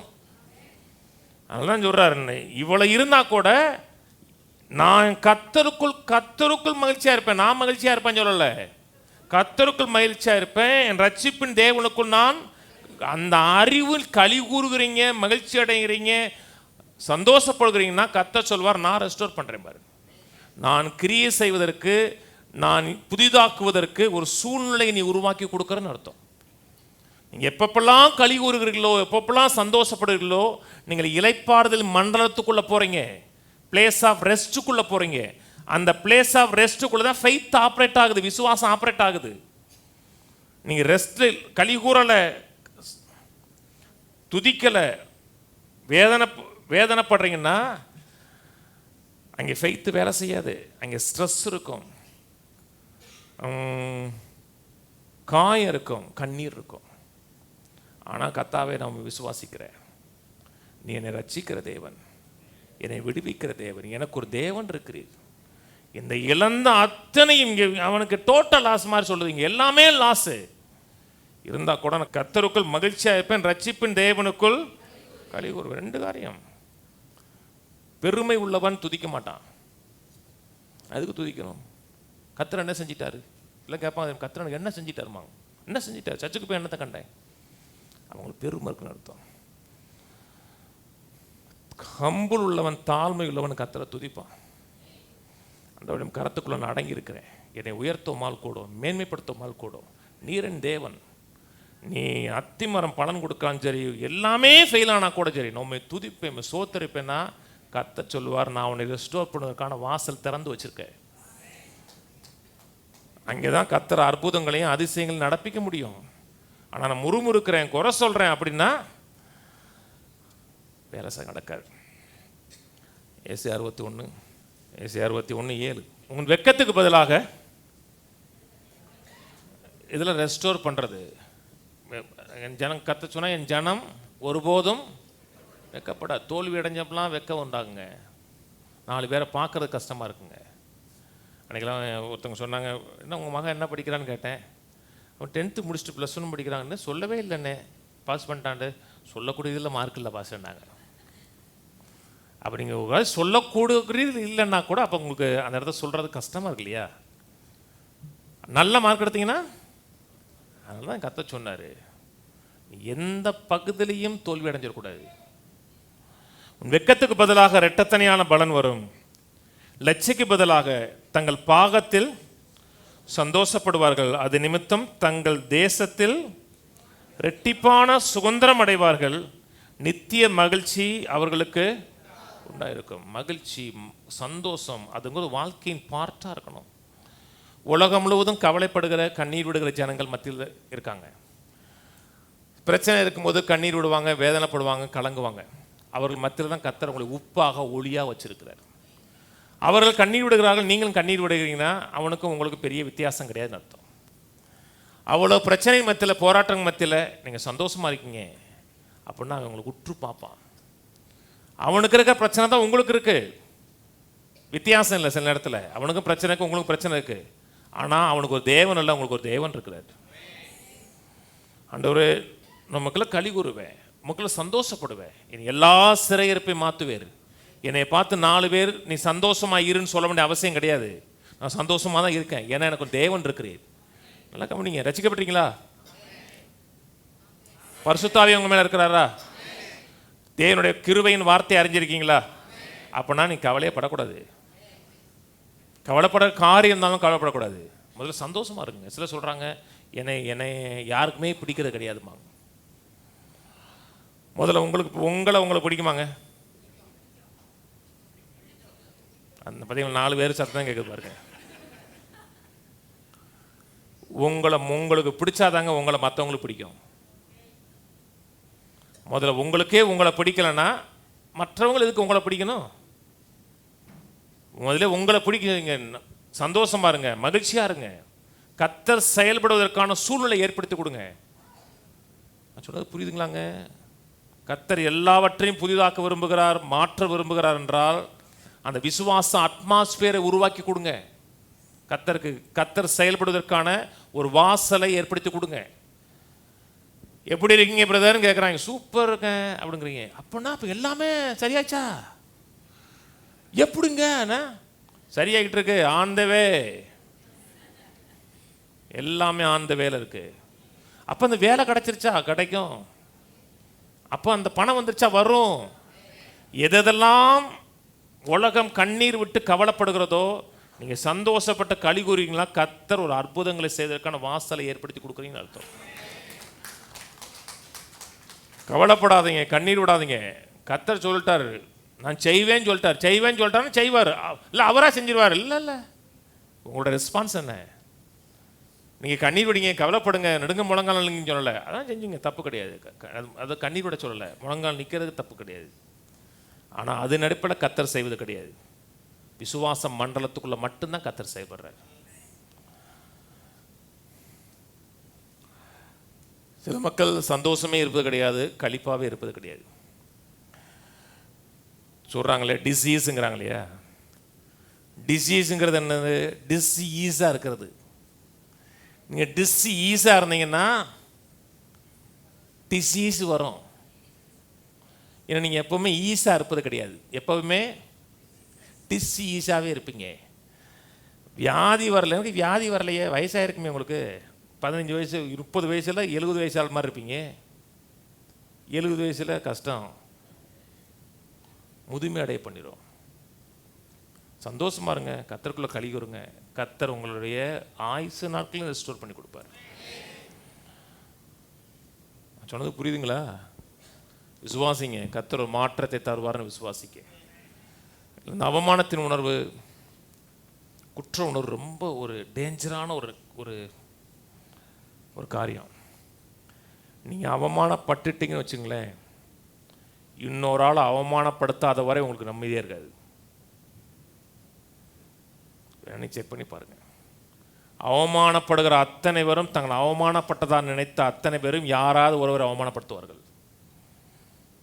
காயப்பட்ட அத்தனை பேரும் யாராவது ஒருவரை காயப்படுத்துவார்கள். அதனால தான் கர்த்தர் சொன்னார், நீ அந்த அவமானத்திலேருந்து வெளியே வா, பிசாசின் கையில் ஒரு டூலாக மாறிடாது. நீ சொன்னது புரியுதுங்களா?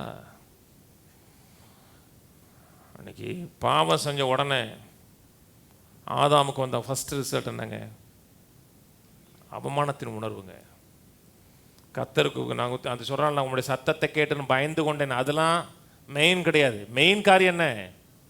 அவமானத்தின் உணர்வு. இப்படி பண்ணிட்டுமே அவருக்கு முன்னாடி எப்படி நிற்போண்டு கர்த்தர் செஞ்ச முதல் காரியம் அந்த ஷேம் அவன்கிட்ட எடுத்தார், அவமானத்திலேருந்து எடுத்தார். அவமானத்தின் உணர்வு, நிந்தையின் உணர்வு மனதில் எடுங்க. கர்த்தர் உங்கள் வாழ்க்கையில் கிரியை செய்வார். என்னெல்லாம் இழந்தீங்களோ அத்தனையும் கர்த்தர் மறுசீரமைப்பு பல மடங்கு பெஸ்ட்டாக கொடுப்பார். இது எப்படி வந்துச்சு? கர்த்தர் செஞ்சாருன்னு தெரியும் உங்களுக்கு. சுவாசிக்கிறீங்க? கடைசியாக ஒரு வசனம், அப்போஸ்தலர் 3:19. ஆனபடியினாலே கர்த்தருடைய சன்னிதானத்திலிருந்து இளைப்பாறுதலின் காலங்கள் வரும்படிக்கு முன்னே குறிக்கப்பட்ட இயேசு கிறிஸ்துவை அவர் உங்களிடத்தில் அனுப்ப முடிக்கும். எங்கேருந்து வருது? கர்த்தருடைய சன்னிதானம், கர்த்தருடைய பிரசன்னத்தில் தான் உங்களுக்கு இளைப்பாறுதல் வருது. புது வருடம் சில காரியங்களை மாற்றுவோம். கொஞ்சம் பைபிளை வாசிப்போம், கொஞ்சம் அந்நிய பாஷையில் பேசுவோம், 2 பாட்டை போட விட்டு அந்த பாட்டோடு சேர்ந்து 2 பாட்டு பாடுவோம்.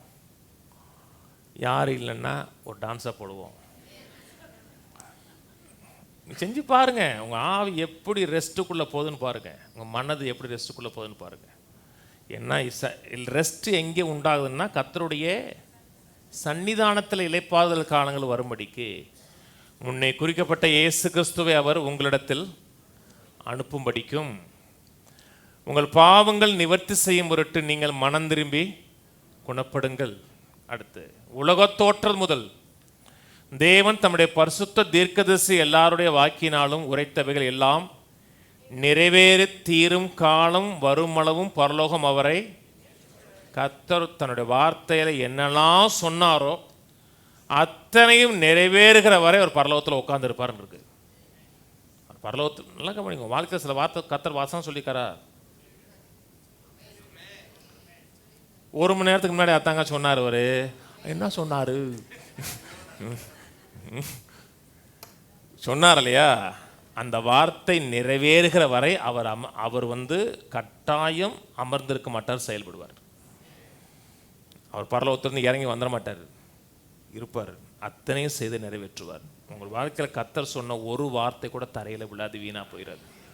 விசுவாசிங்க, எதிர்பாருங்க, கர்த்தர் செயல்படுவார். சாட்சிகளாகவும் சாட்சி சொல்லக்கூடிய ஆட்களாக இருப்போம். எழுந்து இருப்போம், ஜெபம் பண்ணுவோம். பிதாவே, உம்மை துதிக்கிறோம், உம்மை ஸ்தோத்திரிக்கிறோம்.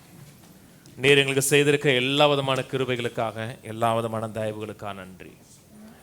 எங்களை நேசிக்கிறவர் நீர், எங்களுக்காக ஏராளமான கிருபைகளை கொடுத்தவர் நீர் கர்த்தாவே. இதோ நான் சகலத்தையும் புதிதாக்குறேன்னு சொன்ன கர்த்தர் எல்லாவற்றையும் புதிதாக்கி கொடுக்கறதுக்காக நன்றி.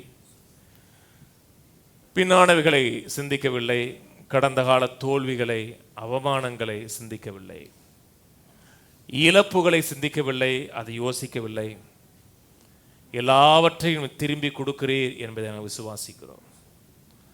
மறுசீரமைப்பு பண்ணி கொடுக்கிறீர் என்பதை விசுவாசிக்கிறோம். உடைய கரம், உடைய வல்லமை, உடைய ஆற்றல், அபிஷேகம் எங்கள் வாழ்க்கையில் பல மடங்கு விளங்க வேண்டுமா ஜெபிக்கிறோம். கேட்ட ஒவ்வொருவரையும் ஆசீர்வதிக்கிறோம். இயேசு நாமத்தில் இதை கேட்கக்கூடிய, இந்த சத்தியத்தை கேட்கக்கூடிய ஒவ்வொருட வாழ்க்கையிலையும் இழந்த எல்லாம் இயேசு நாமத்தில் திரும்பி வருவதாக என்று அறிவிக்கிறேன். இயேசு நாமத்தில் அதை இழந்ததை பார்க்கலும் மேலான நிலைக்கு கர்த்தர் கொண்டு வந்து வைக்க வேண்டுமா ஜெபிக்கிறேன். கர்த்தருடைய கரம் ஒவ்வொரு பகுதியிலும் வெளிப்படட்டும், நாம் மயப்படட்டும்.